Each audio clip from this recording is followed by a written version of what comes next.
COVID-19 is not getting better. We're here today to sound the alarm. And young people in Oregon are spreading it the most. The question now is whether Oregon will be the next New York or the next Texas. Now, Governor Brown is laying down the law, but there's one line she won't cross. I'm not going to set up the party police.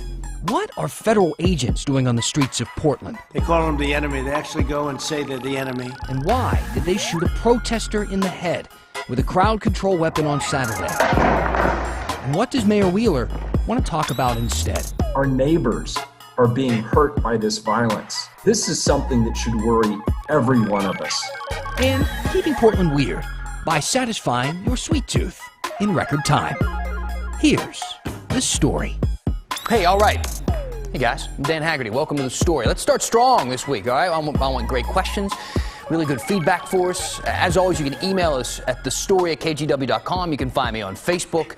The fastest way is always to use Twitter and that hashtag #HeyDan. Penelope commented on my latest Instagram post and said, hey, why can't we just do the Hey Dan thing on Instagram? You can. If you want to ask a policy question about the pandemic under a picture of my family picking strawberries, I say go for it. I mean, this is your world. This is your show, certainly. So, in the meantime, let's get started.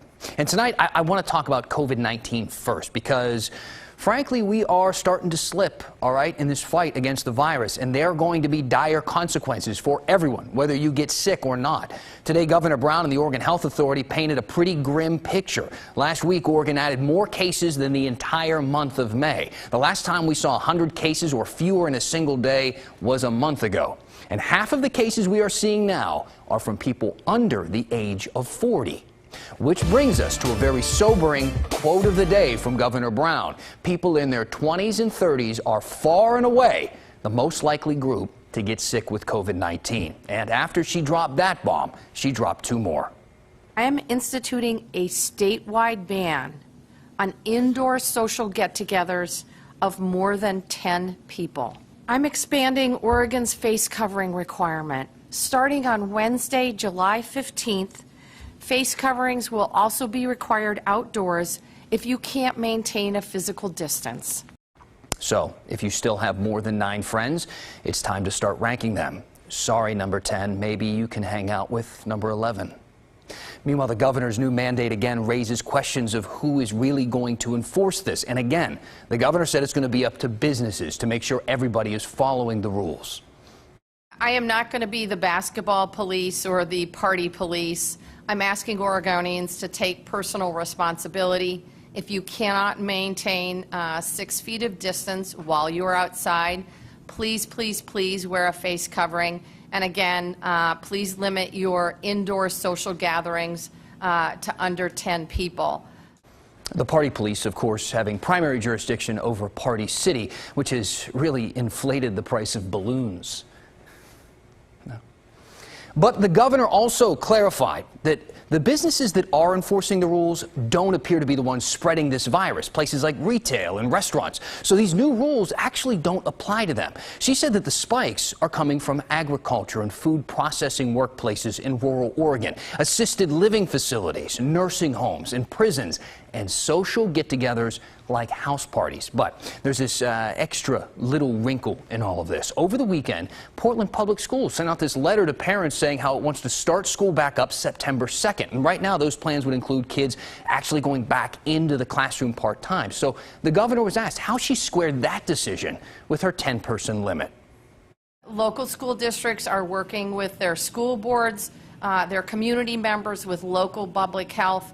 We are doing everything we can to work to make sure that schools can open in the fall. As I said, this is going to look different in different communities around the state. At some point, might we need to shut all of our schools down? I don't know what that point would be at this point in time. So I don't want to give you a bright red line when I don't have one. But I think we have to try a community-wide, a targeted approach to at least get some of our school districts open. My hope is that all of our school districts can open. Right. So could school still be held remotely entirely or canceled entirely? Maybe.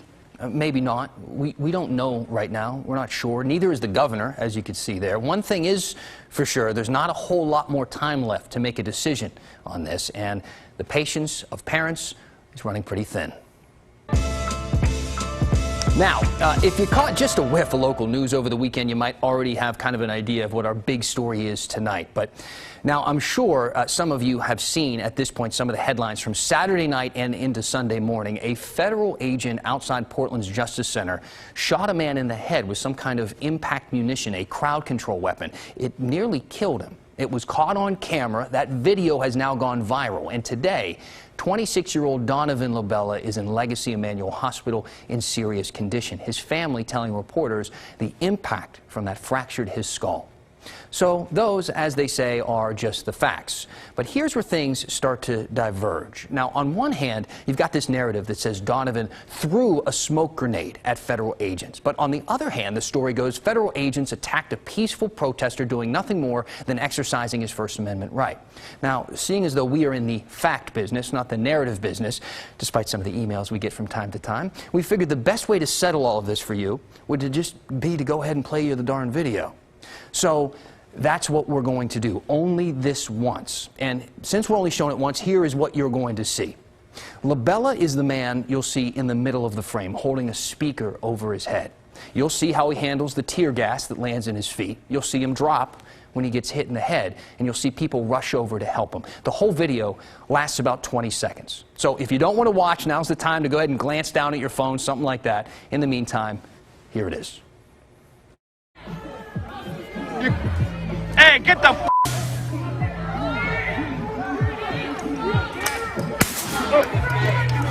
Hey, kick that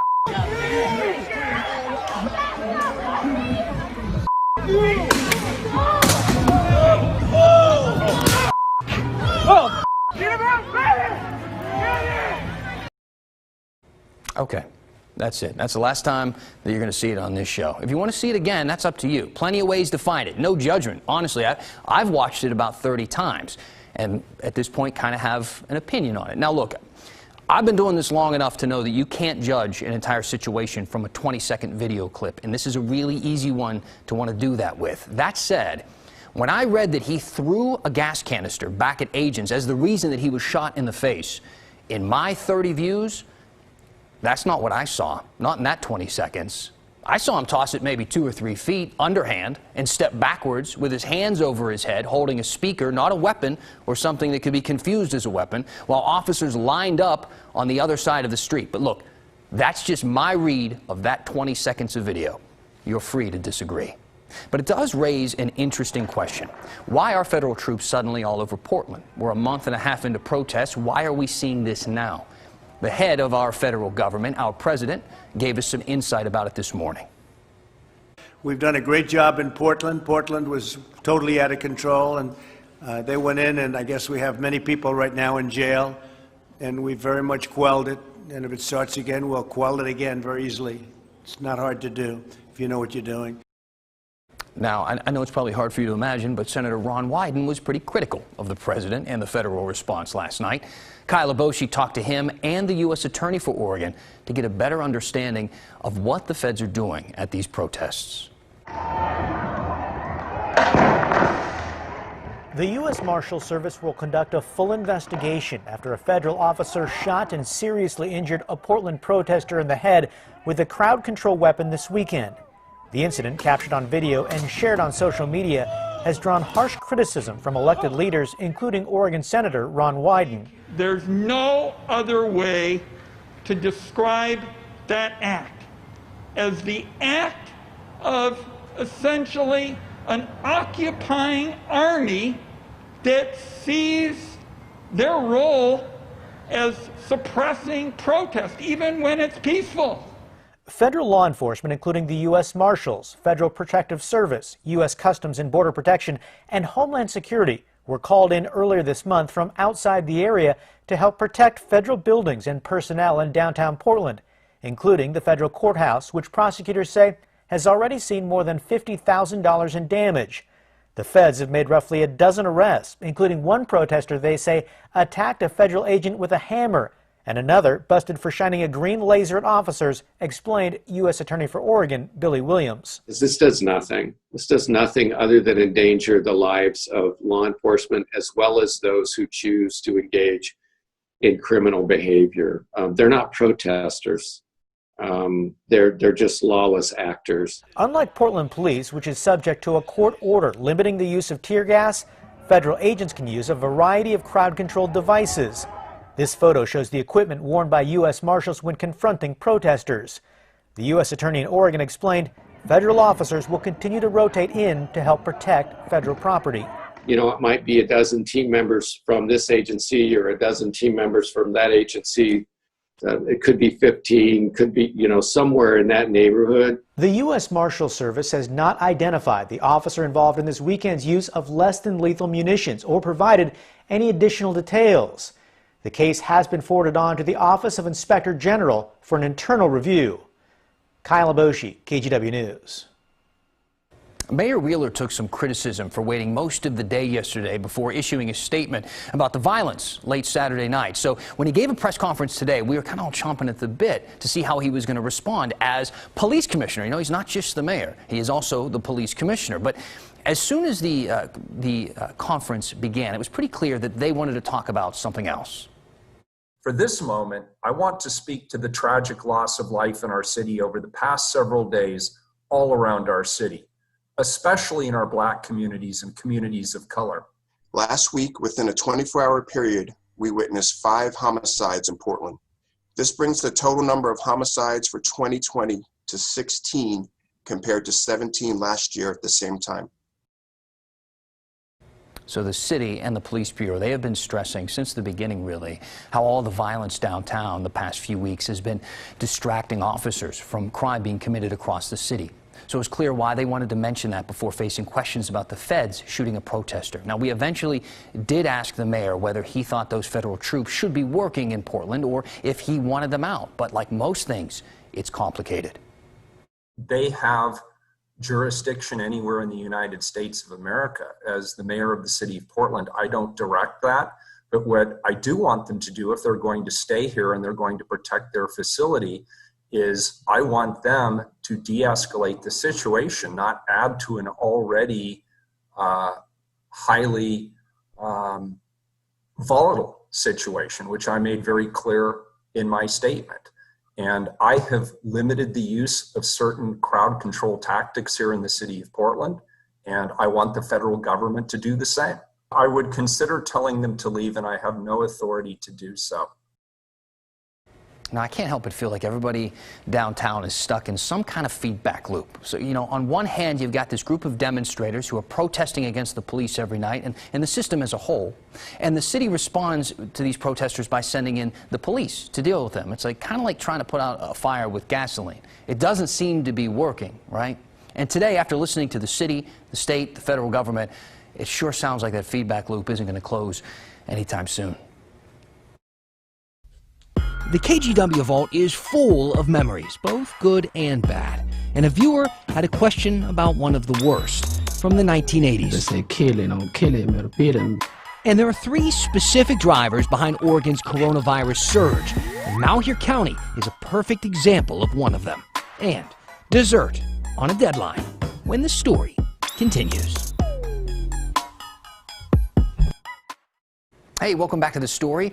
Mondays, we always come back and our inbox is all backed up. We think, how are we ever going to get around to all of this? But we do somehow. Please keep them coming. Keep sending things into us. We read every single one. Use that hashtag HeyDan on Twitter or email us at thestory@kgw.com. I got this question from Cindy on Twitter. Hey, Dan, what's the deal with Malheur County?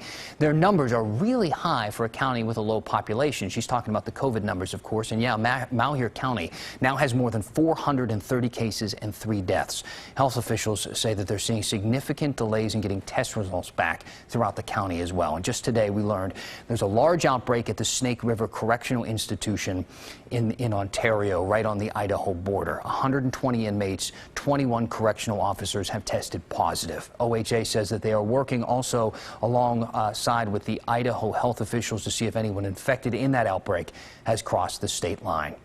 And that brings us to an article that we really think is worth your time. It's in the New York Times and is focused on Oregon's recent rural outbreaks. They've been caused by large gatherings at churches, food processing facilities, funerals, and graduation parties. The article talks about Oregon's initial success fighting the virus compared to Washington and California, and why that's not happening now, plus a lot of frustrations from rural leaders who feel like they've been neglected by the state.